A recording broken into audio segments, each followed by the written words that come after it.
Paul writing these words. I appeal to you,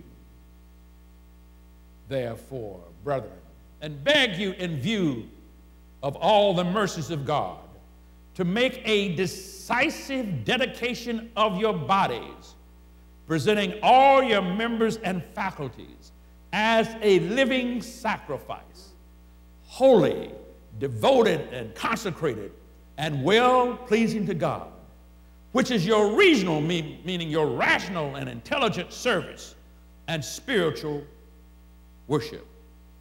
Do not be conformed to this world or this time or this fashion or adapted to it, but be transformed, meaning to change, be changed by the renewal of your mind. This is not about talking about change as you change your tie or change your dress or change your suit. That may not have anything to do with you having or serving God. It has nothing to do with you being in the perfect will of God. But I want you to know that each and every one of us, God has a plan for your life. Stop acting like God ain't got a plan for your life. Stop thinking that God does not see what you're doing.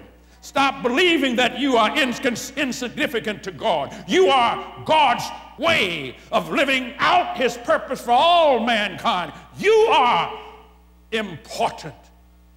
You are created in his image, he says. I made them male and female in my own image. Why? Because I have a perfect will for them.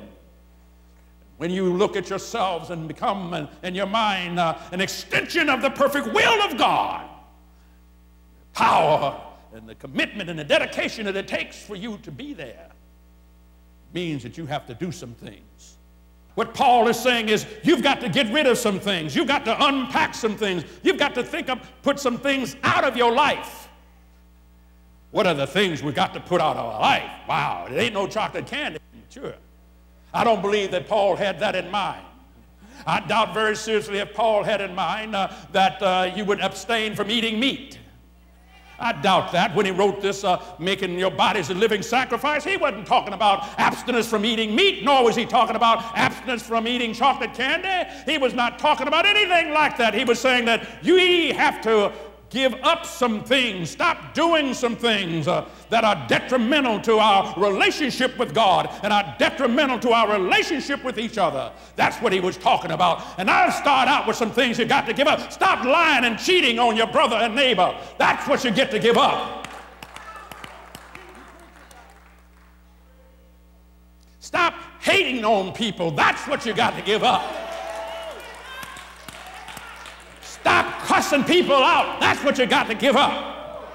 Take the cussing out. Stop the hating out. Stop the jealousy and all of the backbiting that goes on under the name of being holy and sanctified. If you are led by your pride, I am going to tell you, you are sure to fall and fail in life. We're dealing with you being in God's toolbox. We're dealing with you being transformed by the renewal of your mind. Let me tell you something. Most of your trouble don't start in the streets. Most of your trouble does not start with somebody else putting you in a bad spot. Most of your trouble starts right here in the cranial cavity. Most of your problems start right here in your mind. It's your attitude that makes you jealous. It's your attitude and your sense of who you are and not whose you are that makes you act like a fool. Kept getting deeper involved, but I turned it over to Jesus. I stopped